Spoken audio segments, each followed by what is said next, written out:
Hello. ನಿಫ್ಟಿನ ನೀವು daily frame ಅಲ್ಲಿ ನೋಡ್ತಾ ಇದ್ರೆ ಈ ಕ್ಯಾಂಡಲ್ ಅನ್ನ ಡೇ ಕ್ಯಾಂಡಲ್ ಎಂಗಲ್ಫಿಂಗ್ ಮಾಡಿದೆ. ಕರೆಕ್ಟ್ ಆಗಿ ಅಬ್ಸರ್ವ್ ಮಾಡಿ, ಎಂಗಲ್ಫಿಂಗ್ ಮಾಡಿದೆ.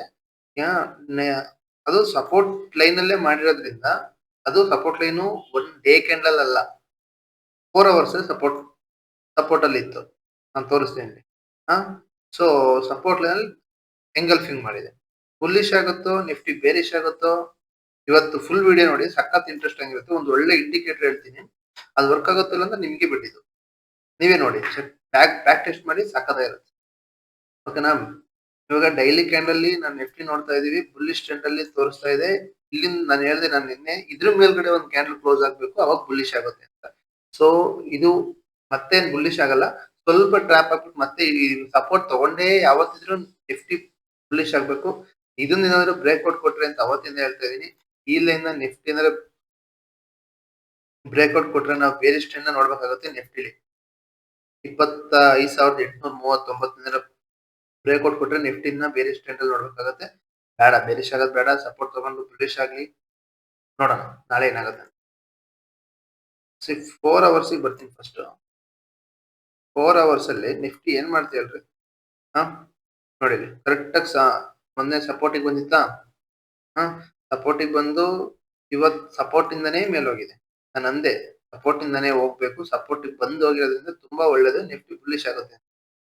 ಯಾರಾದ್ರೂ ಇಲ್ಲೇ ಎಂಟ್ರಿ ಮಾಡಿರ್ತಾರೆ ಅವರು. ಎಕ್ಸ್ಪೈರಿ ಇರೋದ್ರಿಂದ ಎಕ್ಸ್ಪೈರಿ ಆದ್ಮೇಲೆ ಒಂದು ನೆಕ್ಸ್ಟ್ ಎಕ್ಸ್ಪೈರಿ ತಗೊಂಡ್ ಬಿಡ್ಬೋದು ಮುಂಚೆನೆ ಆಪ್ಷನ್ಸ್ ಅಲ್ಲಿ. ಓಕೆನಾ? ಮತ್ 1 ಅವರ್ ಅಲ್ಲಿ ಏನ್ ಹೇಳ್ತಾ ಇದೆ ನೋಡೋಣ. 1 ಅವರ್ ಅಲ್ಲಿ ಕ್ಲೋಸಿಂಗ್ ಕ್ಯಾಂಡಲ್ ಬಂದ್ಬಿಟ್ಟು ಇನ್ಸೈಡ್ ಆಫ್ ಕ್ಯಾಂಡಲ್ ಮಾಡಿದೆ. ಸೊ ಸ್ವಲ್ಪ ಡೇಂಜರ್, ಮಾಡಬಾರ್ದು, ಯಾಕೆಂದ್ರೆ ಬೇರಿಶ್ ಆಗೋ ಚಾನ್ಸಸ್ ಇರುತ್ತೆ. ರೆಡ್ ಕ್ಯಾಂಡಲ್ ಒಳಗಡೆ ಇನ್ಸೈಡ್ ಆಫ್ ಕ್ಯಾಂಡಲ್ ಬಂದಾಗ ಇದೇನಾದ್ರು ಬಂದ್ರು ಎಲ್ಲಿಗೆ ಬರುತ್ತೆ, ಇಲ್ಲಿಗೆ ಬಂದೇ ಹೋಗ್ಬೇಕು. ಯಾಕಂದ್ರೆ ಇದೊಂದು ಸಪೋರ್ಟ್ ಲೈನ್ ಆಗಿ ವರ್ಕ್ ಆಗುತ್ತಾ ನಿಫ್ಟಿಗೆ. ಇದೊಂದು ಸಪೋರ್ಟ್ ಲೈನ್ ಆಗಿ ವರ್ಕ್ ಆಗಿದೆ, ಇಲ್ಲಿಗೆ ಬಂದೇ ವಾಪಸ್ ಹೋಗ್ಬೇಕು. ಸೊ ಮತ್ತೆ 30 ಮಿನಿಟ್ ಅಲ್ಲಿ ಏನ್ ಹೇಳ್ತಿದೆ, ಸೇಮ್ ಸೈಡ್ ಆಫ್ ಕ್ಯಾಂಡಲ್. ಇಲ್ಲಿ ನೋಡ್ರೆ 50 minute morning star, evening star bearish trend ತೋರಿಸ್ತಾ ಇದೆ. ಬೇರಿಶ್ ಟ್ರೆಂಡ್ ತೋರಿಸ್ತಾ ಇದೆ. ಇಲ್ಲಿ ನೋಡಿದ್ರು ಸೇಮ್ ವಿತೌಟ್ ಪ್ರೊಜೆಕ್ಷನ್ ಹೋಗಿದೆ, ವಿತೌಟ್ ಪ್ರೊಜೆಕ್ಷನ್ ಬಂದಿದೆ. ಓಕೆ, ನೀವೇನಾದ್ರೂ ನಾಳೆ ಬುಲ್ಲಿಶ್ ಅಲ್ಲಿ ವರ್ಕ್ ಮಾಡ್ಬೇಕು ಅಂತಿದ್ರೆ, ನಿಮ್ಗೆ ಎಲ್ಲಾ ತರದ್ದು ಮಾರ್ಕೆಟ್ ಅಲ್ಲಿ ಸಿಂಕ್ ಆದ್ರೆ ಬುಲ್ಲಿಶ್ ಬಂದ್ಬಿಟ್ಟು ವೇಟ್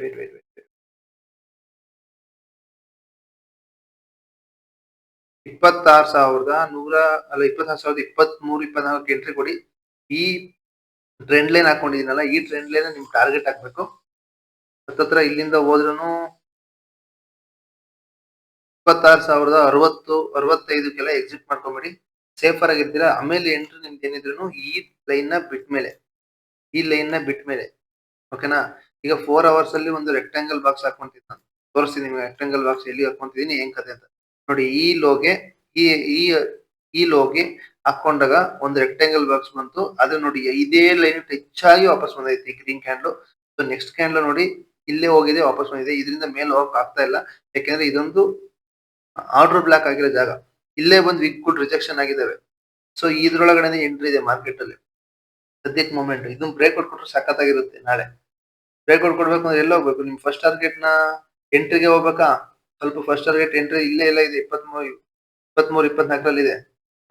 ಮಧ್ಯದಲ್ಲಿ ಬರುತ್ತೆ. ಬ್ರೇಕ್ ಕೊಟ್ಟ ತಕ್ಷಣ ಮತ್ತೆ ಬುಲಿಶ್ ಆಗುತ್ತೆ. ಓಕೆನಾ? ಅದೊಂದು ಬ್ರೇಕ್ ಕೊಟ್ರೆ ನಿಫ್ಟಿಲಿ ನೆಕ್ಸ್ಟ್ ಎಂಟ್ರಿ ಬಂದ್ಬಿಟ್ಟು 26,100 ಅಲ್ಲಿ ಇರ್ಲಿ. ಒಂದು ಎಸ್ ಎಲ್ ನ ತಗೊಂಡ್ಬಂದು ಕಾಸ್ಟ್ ಇಡೋದು, ಇಲ್ಲ ಎಸ್ ಎಲ್ ಟ್ರಯಲ್ ಮಾಡೋದು ಮಾಡಿ 26,213 ಹೋದಾಗ ಆಕ್ಚುಲಿ ಇಷ್ಟೇ ವಾಕ್ ಆಗೋದು. ಇದರಿಂದ ಮೇಲಕ್ಕೆ ಹೋಗ್ಬೇಕು ಅಂದ್ರೆ ನಿಫ್ಟಿ ಸಿಕ್ಕಾಪಟ್ಟೆ ಬೈಯರ್ಸ್ ಬೇಕು. ನೋಡೋಣ, ಬೈಯರ್ಸ್ ಆಗೋ ಚಾನ್ಸಸ್ ತುಂಬಾ ಇದೆ. ಏನಕ್ಕೆ ಅಂತ ಹೇಳ್ತೀನಿ, ಸಖತ್ ಇಂಟ್ರೆಸ್ಟ್ ಇತ್ತು ಇವತ್ತು. 26,283 ನೆಕ್ಸ್ಟ್ ಟಾರ್ಗೆಟ್. ಓಕೆನಾ? ಇವತ್ತೇನು ಹುಣ್ಮೆನಾ ಅಮಾಸೆನಾ? ಏನಿದು ಮಾರ್ಕೆಟ್ ಹುಣ್ಮೆ ಅಮಾಸೆ ಸಿಂಕ್ ಆಗತ್ತಾ? ತೋರಿಸ್ತೀನಿ. ಇವಾಗ ಇದು ನೋಡಿ, ನಾನು ಹಾಕೊಂಡಿರೋದು, ನೀವೆಲ್ಲರಿಗೂ ಈ ಇಂಡಿಕೇಟರ್ ಸಿಗುತ್ತೆ, ಮೂನ್ ಫೇಸಸ್ ಅಂತ. ಅದನ್ನು ನೀವು ಹೋಗ್ಬಿಟ್ಟು ಇಂಡಿಕೇಟರ್ ಅಲ್ಲಿ ಹೋಗ್ಬಿಟ್ಟು ಸರ್ಚ್ ಮಾಡಿದ್ರೆ ನಿಮ್ಗೆ ಇಂಡಿಕೇಟರ್ ಸಿಗುತ್ತೆ ಅದು. ಓಕೆನಾ? ಅದನ್ನ ನೋಡಿ, ಇಲ್ಲಿ ಹೋಗಿ ಸರ್ಚ್ ಮಾಡಿದ್ರೆ ಏನಂತ ಮೂನ್ ನೋಡಿ, ನಾನು ತಗೊಂಡಿದ್ದೀನಿ, ಅದಕ್ಕೆ ನಾನು ಸ್ಟಾರ್ ಅಲ್ಲಿ ಇದೆ. ಓಕೆ, ಇದನ್ನ ನೀವು ಕ್ಲಿಕ್ ಮಾಡ್ಕೊಂಡ್ರೆ ಒಂದು ಇಂಡಿಕೇಟರ್ ಓಪನ್ ಆಗುತ್ತೆ. ಈ ಇಂಡಿಕೇಟರ್ ಅಲ್ಲಿ ಇಲ್ಲ ಸೆಟ್ಟಿಂಗ್ ಆಪ್ಷನ್ ಇದೆ. ಇಲ್ಲೋಗಿ ಅದು ಯಾವ್ದಾದ್ರು ಕಲರ್ ಅಲ್ಲಿ ಇರುತ್ತೆ. ವ್ಯಾಕ್ಸಿಂಗ್ ಮೂನ್, ವೆನ್ನಿಂಗ್ ಮೂನ್ ಅಂದ್ರೆ ಫಸ್ಟ್ನೇದು ಬಂದ್ಬಿಟ್ಟು ಇದು ಅಮಾವಾಸ್ಯೆ, ಇದು ಹುಣ್ಣಿಮೆ. ಏನಿದು ಅಮಾವಾಸ್ಯೆ ಹುಣ್ಣಿಮೆ ಮಾರ್ಕೆಟಿಗೆ ಇಂಪ್ಯಾಕ್ಟ್ ಆಗುತ್ತೋ ಆಗಲ್ವೋ ತೋರಿಸ್ತೀನಿ. ಫಸ್ಟ್ ಬಂದ್ಬಿಟ್ಟು ಅಮಾವಾಸ್ಯೆನ ರೆಡ್ ಅಲ್ಲಿ ಇಟ್ಕೊಳ್ಳಿ, ಹುಣ್ಣಿಮೆನ ಗ್ರೀನ್ ಇಲ್ಲ ಅಥವಾ ಬ್ಲೂ ಅಲ್ಲಿ ಇಟ್ಕೊಳ್ಳಿ. ಯಾವ್ದಾದ್ರೆ ನಿಮಗೆ ಯಾವ್ದು ಕನ್ವೀನಿಯಂಟ್ ಅನ್ಸುತ್ತೋ, ನಿಮ್ಗೆ ಯಾವ್ದು ಸರಿ ಅನ್ಸುತ್ತೋ ಅದನ್ನೇ ಇಟ್ಕೊಳ್ಳಿ. ಓಕೆನಾ? ಸೊ ನಾನು ರೆಡ್ ಮತ್ತೆ ಬ್ಲೂ ಇಟ್ಕೊಂಡಿದ್ದೀನಿ. ಸೊ ನೋಡಿ, ಮಾರ್ಕೆಟ್ ಅಲ್ಲಿ ಎಲ್ಲೆಲ್ಲಿ ಅಮಾವಾಸ್ಯೆ ಬಂದಿದೆಯೋ ಅಲ್ಲಿಂದ ಮಾರ್ಕೆಟ್ ಬೇರಿಶ್ ಟ್ರೆಂಡ್ ಅಲ್ಲೇ ಇದೆ. ಅಬ್ಸರ್ವ್ ಮಾಡಿ. ನೋಡಿ, ಇಲ್ಲಿಂದ ಇಲ್ಲಿ ಅಮಾವಾಸ್ಯೆ ಬಂತ, ಬೇರಿಶ್ ಟ್ರೆಂಡ್ ಬಂತು. ಇಲ್ಲಿ ಅಮಾವಾಸ್ಯೆ ಬಂತ, ಬೇರಿಶ್ ಟ್ರೆಂಡ್. ಇಲ್ಲಿ ಅಮಾವಾಸ್ಯೆ ಬಂತ, ಬೇರಿಶ್. ಇಲ್ಲಿ ಉಣ್ಮೆ ಬಂತ, ಬುಲ್ಲಿಶ್. ಇಲ್ಲಿಂದ ಉಣ್ಮೆ ಬಂತ, ಬುಲ್ಲಿಶ್. ಏನಿದು ಇದರಿಂದ ಕೆಳಗೆ ಬಂದಿದೆಯಲ್ಲ, ಡೇಟ್ಗಳು ಚೆಕ್ ಮಾಡ್ಕೊಳ್ಳಿ. ಇದೇ ಡೇಟ್ ಅಲ್ಲಿ ಅಮಾವಾಸ್ಯೆ ಹುಣ್ಮೆಗಳೇ ಬಂದಿರೋದು. ಈಗ ನಾಳೆ ಹುಣ್ಮೆ ಯಾವಾಗ ಬರುತ್ತೋ ಅವತ್ತಿಗೆ ಇಲ್ಲಿ ಬರ್ಬೇಕಿದು ಬ್ಲೂ ಕಲರ್ದು. ನೆಕ್ಸ್ಟ್ ತೋರಿಸ್ತೀನಿ, ನಾಳೆ ನಾಡ್ರಲ್ಲಿ ನಿಮ್ಗೆ ಗೊತ್ತಾಗುತ್ತೆ. ನೋಡಿ, ಅಮಾವಾಸ್ಯೆ ಬಂತು ಬಿತ್ತು, ಹುಣ್ಮೆ ಬಂತು ಮೇಲೋಯ್ತು. ಇದು ಈಗಿಂದಲ್ಲ, ನೀವ್ ಎಲ್ಲಿಂದ ಎಲ್ಲಿಗಾರ ನೋಡಿ ನೋಡಿ. ಅಂದ್ರೆ ಇಂಥ ಸೈಡ್ ವೈಸ್ ಮಾರ್ಕೆಟ್ ಅಲ್ಲಿ ಅಷ್ಟೊಂದು ನಿಮಗೆ ಪ್ರಾಫಿಟ್ ಮಾಡ್ಕೊಡಲ್ಲ. ತುಂಬಾ ಜನ ಇದನ್ನ ನೋಡಿ ಟ್ರೇಡ್ ಮಾಡ್ತಾರೆ, ಇನ್ವೆಸ್ಟ್ಮೆಂಟರ್ಸ್ ಅವರು. ಸೊ ಇದೇ ಇದು ಗೋಲ್ಡ್ ಅಲ್ಲಿ ಏನಾದ್ರು ಇದೆಯಾ ನೋಡೋಣ. ಗೋಲ್ಡ್ ಅಲ್ಲಿ ನೋಡಿ, ಅಮಾವಾಸ್ಯೆ ಬಂತು ಸ್ವಲ್ಪ ಫಾಲ್ ಆಯ್ತು, ಅಮಾವಾಸ್ಯೆ ಬಂತು ಫಾಲ್ ಆಯ್ತು, ಹುಣ್ಮೆ ಬಂತು ಬುಲಿಶ್ ಆಯ್ತು, ಹುಣ್ಮೆ ಬಂತು ಬುಲಿಶ್ ಆಯ್ತು, ಅಮಾವಾಸ್ಯೆ ಬಂತು ಫಾಲ್ ಆಯ್ತು. ಅಮಾವಾಸ್ಯೆ ಟೈಮ್ ಅಲ್ಲಿ ಯಾರು ಹೋಗಿ ಗೋಲ್ಡ್ ನ ಬೈ ಮಾಡ್ತಾರ? ಇಲ್ಲ. ಸೊ ಹಂಗಾಗಿ ಬುಲ್ಲಿಶು ಬೇರಿಶ್ ಇರುತ್ತೆ. ಇದೊಂದು ಸೈಡ್ ವೈಸ್ ಝೋನು. ನಾನು ಅವತ್ತಿಂದ ಹೇಳ್ತಾ ಇದ್ದೆ ನಿಮ್ಗೆ. ಇದೊಂದು ಸೈಡ್ ವೈಸ್ ಝೋನು. ಇದ್ರಲ್ಲೆಲ್ಲ ಜಾಸ್ತಿ ಪ್ರಾಫಿಟ್ ಲಾಸ್ ನೋಡಕ್ಕಾಗಲ್ಲ. ಇಲ್ಲಿ ನೋಡಿ, ಇಲ್ಲಿಂದನೇ ಬುಲ್ಲಿಶ್ ಆಗ್ಬೇಕು, ಹುಣ್ಮೆನೆ ಬಂದ್ಬೇಕಾ ಬುಲ್ಲಿಶ್ ಹಾಕೆ. ಮತ್ತೆ ನೋಡಿ, ಇಲ್ಲಿ ಅಮಾವಾಸ್ಯೆ ಒಂದು ಸ್ವಲ್ಪ ರಿಟ್ರೇಸ್ಮೆಂಟ್ ಬುಲ್ಲಿಶ್ ತಗೊಂಡೋಯ್ತಾ. ಮತ್ತೆ ನೋಡಿ, ಇಲ್ಲಿಗೆ ಹೋಗಿ ಅಮಾವಾಸ್ಯೆಯಿಂದನೇ ಬಿತ್ತು ಗೋಲ್ಡ್. ಚೆಕ್ ಮಾಡ್ಕೊಳ್ಳಿ ಹೋಗಿ. ಮತ್ತೆ ಹುಣ್ಮೆ ಬಂತು, ಬುಲ್ಲಿಶ್ ಆಯ್ತು. ಮತ್ತೆ ಅಮಾವಾಸ್ಯೆ ಬಂತು, ಸ್ವಲ್ಪ ಬೇರಿಶ್ ಆಯ್ತು. ಇನ್ನು ಬೇರಿಶ್ ಆಗಲ್ಲ. ಇಲ್ಲಿಗೆ ಸಪೋರ್ಟ್ ತಗೊಂಡ್ ಹೋಗ್ಬಿಡ್ತಾನೆ. ಗೋಲ್ಡ್ ಅಲ್ಲಿ ಈ ರೆಕ್ಟಾಂಗಲ್ ಬಾಕ್ಸ್ ನ ಬಿಟ್ಟು ಒಂದ್ ಕ್ಯಾಂಡಲ್ ಕ್ಲೋಸ್ ಯಾವ ಸೈಡ್ ಆಗುತ್ತೋ ಆ ಸೈಡ್ ಅಲ್ಲಿ ಮೂವ್ಮೆಂಟ್ ನ ಸ್ವಲ್ಪ ನೋಡ್ಬೋದಾಗುತ್ತೆ. ಬೇರಿಶ್ ಆದ್ರೆ ಬೇರಿಶ್ ಬಂದ್ರು ಸಪೋರ್ಟಿಗೆ ಬಂದೇ ಹೋಗ್ಬೇಕು, ಬುಲ್ಲಿಶ್ ಬಂದ್ರೆ ಬುಲ್ಲಿಶ್ ಆದ್ರೆ ಸಪೋರ್ಟಿಗೆ ಬಂದೇ ಹೋಗ್ಬೇಕು. ಅಂದ್ರೆ ಬೇರಿಶ್ ಬಂದ್ರೆ ರಿಟ್ರೇಸ್ಮೆಂಟ್ ಆಗುತ್ತೆ. ಆಕ್ಚುಲಿ ಬರಲ್ಲ, ಇಲ್ಲೇ ಒಂದು ಕನ್ಸಲ್ಟೆಂಟ್ ಆಗಿ ಇಲ್ಲಿಂದ ಹಿಂಗೆ ಹೋಗ್ತಾನೆ, ಅಪ್ ಅಂಡ್ ಡೌನ್ ಪ್ಯಾಟರ್ನ್ ಅಲ್ಲ. ಸೊ ಬಿಟ್ಕಾಯಿನ್ PTC ಏನಾದ್ರು ಇಂಪ್ಯಾಕ್ಟ್ ಆಗುತ್ತಾ? ಯೂಶಲಿ ಹಾಗೆ ಆಗ್ಬೇಕಲ್ವಾ. ನೋಡಿ, ಬಿಟ್ಕಾಯಿನ್ ಅಷ್ಟೇ, ಹುಣ್ಮೆ ಬಂತು ಬುಲ್ಲಿಶ್ ಆಯ್ತು, ಅಮಾವಾಸ್ಯೆ ಬಂತು ಬೇರಿಶ್ ಆಯ್ತು, ಹುಣ್ಮೆ ಬಂತು ಬುಲ್ಲಿಶ್ ಆಯ್ತು, ಅಮಾವಾಸ್ಯೆ ಬಂತು ಇಲ್ಲೇನೋ ಸ್ವಲ್ಪ ಬೇರಿಶ್ ಆಯ್ತು. ಮತ್ತೆ ಒಟ್ಟು ಇಲ್ಲಿಗೆ ಹೋಗಿ ಇದೇ ವೀಕ್ ಅಲ್ಲಿ ಬೇರಿಶ್ ಆಗಿದೆ. ನೋಡಿ, ನೀವೇ ಅಬ್ಸರ್ವ್ ಮಾಡ್ಕೊಳ್ಳಿ. ಅಂದ್ರೆ ಇದೊಂದಕ್ಕೇನೆ ಡಿಪೆಂಡ್ ಆಗ್ಬೇಡಿ. ಇದನ್ನ ನೋಡ್ಕೊಂಡು ನಿಮ್ಮ ಟ್ರೇಡ್ಗಳನ್ನ, ನಿಮ್ಮ ಅಮೌಂಟ್ಗಳನ್ನ ಸೇಫರ್ ಝೋನ್ ಅಲ್ಲಿ ಇಡಿ.